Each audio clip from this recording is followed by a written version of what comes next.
Jalan alternatif penghubung Karawang dan Purwakarta sesekali diperlukan saat pertigaan tol Cipularang macet parah. Contohnya ya saat macet parah di pertigaan Kalihurip ini saat Lebaran 2022 kemarin. Maka kita sebenarnya bisa memilih jalan alternatif yang pada peta ini berwarna biru untuk menghindari macet parah di pertigaan tol Cipularang yang diilustrasikan dengan warna merahnya ya.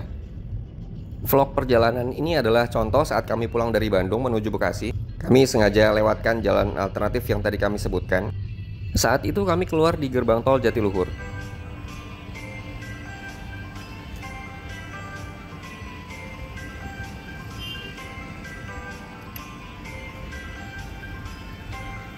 Di pertigaan depan nanti belok kiri menuju arah kota Purwakartanya ya.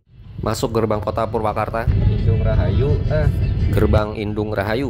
Gerbang masuk kota Purwakarta dari arah selatan. Purwakarta ya? Purwakarta. Purwakarta sebenarnya kan indah juga ya. Itu Waduk Jatiluhur. Indung Rahayu diambil dari bahasa Sunda. Indung itu artinya ibu.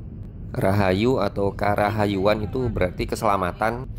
Bisa juga diartikan kemuliaan atau ketenangan hidup. Mengandung filosofi agar kita selalu berbakti kepada ibu atau orang tua, agar hidup kita selamat dan tenang begitu ya. Taman Sabta Pesona ini kalau kiri ini ke Jatiluhur nih. Kiri Jatiluhur, patungnya. Melewati patung Bima di pertigaan ke arah Waduk Jatiluhur, daerah wisata ya. Nah, jalan alternatif yang kami maksudkan itu berawal dari sini nih. Di sebelah kiri itu Taman Parkom. Kami nggak tahu juga Parkom itu ada kepanjangannya atau enggak gitu. Anyway, kita belok kiri di sini ya. Masuk ke Jalan Ahmad Yani. Tipikal jalan perkotaan biasa ya. Jalan ini salah satu yang penting di Purwakarta. Ada hotel, kemudian perkantoran, dan fasilitas publik lainnya. By the way, kalau melintas di Jalan Ahmad Yani ini kita akan juga tiba di pertigaan Jalan Kusumaatmadja.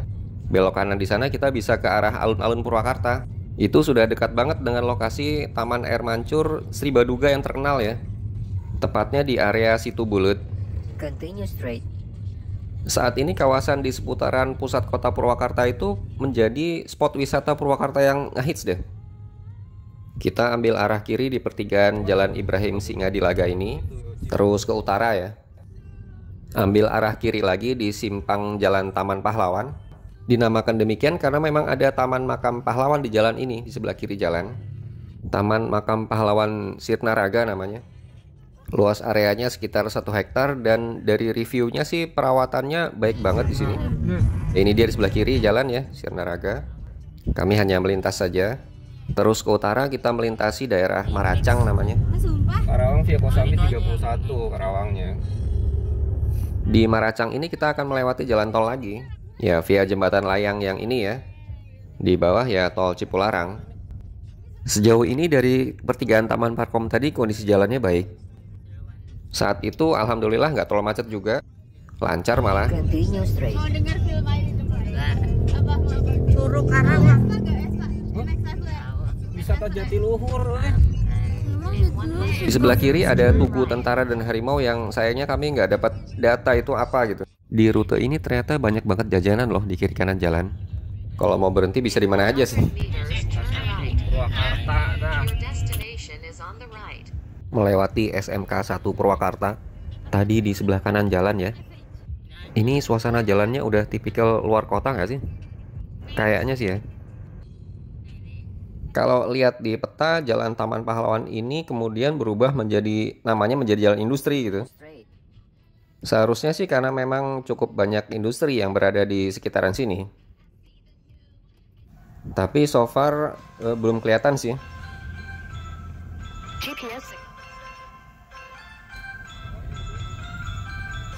Di kawasan ini boleh dibilang industri utamanya ya PT South Pacific Viscose itu ya. Memproduksi serat viskose yang salah satunya ya untuk benang. Bisa jadi loh ini tanpa kita sadari benang yang kita gunakan ya berasal dari sini. Sampai di sini kondisi jalannya masih terus bagus dari Purwakarta. Dan jalur ini juga hidup dalam artian nggak sepi gitu. Malam lewat sini juga harusnya nggak rawan lah. By the way, itu di kejauhan sudah kelihatan menaranya PT Indobarat Rayon. Ini juga salah satu industri utama nih di jalur sini. Perusahaan ini memproduksi dari pulp hingga menjadi serat rayon. Ini juga merupakan bahan industri pemintalan, industri benang juga. Indobarat Rayon tuh di sini. Mungkin nggak banyak yang tahu bahwa sekitar 300 meter saja di sebelah kiri jalan ini Sungai Citarum loh. Iya. Mengalir terus berkelok-kelok ke arah timur laut ke arah Kerawang nantinya. Sekitar 3 kilo ke utara dari sini ada yang namanya Klari Waterfall Weir, atau gampangnya sih disebut Bendung Curug Klari. Di sana Sungai Citarum dipecah menjadi 3 cabang. Cabang yang mengalir ke barat akan menjadi Kalimalang. Cabang utamanya tetap menjadi Sungai Citarum yang mengarah ke utara. Sedangkan satu cabang lagi mengarah ke timur, kemudian mengalir ke Cikampek hingga terus bermuara ke pelabuhan Patimbang Subang. By the way, perlu perhatian nih karena di sini jalannya jadi agak rusak, sedikit berlubang dan tergenang air. Agak panjang nih kayaknya ke depan, kita lihat saja sampai mana.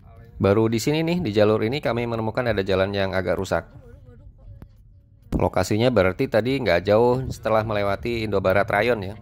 Mungkin juga sih karena namanya kawasan industri, jadi ya pasti ada saja truk-truk besar yang lewat.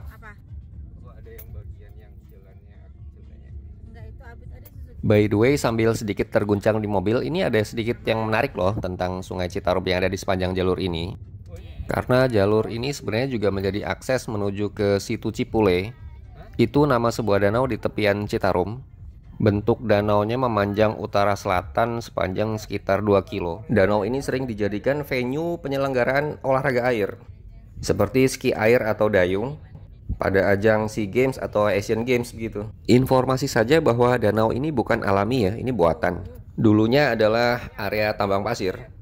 Karena pasir memang biasa banyak ditemukan di sepanjang aliran sungai besar ya, seperti Sungai Citarum ini. Selain menjadi lokasi olahraga air, danau ini tentunya juga dimanfaatkan untuk objek wisata. Menurut informasinya saat ini cukup banyak permainan air dan kuliner yang ada di sana. Menariknya di tengah danau terdapat sebuah pulau yang dinamakan Pulau Cinta. Tapi pulau ini akan tergenang jika debit air sedang tinggi. Jadi tidak setiap saat kelihatan pulaunya.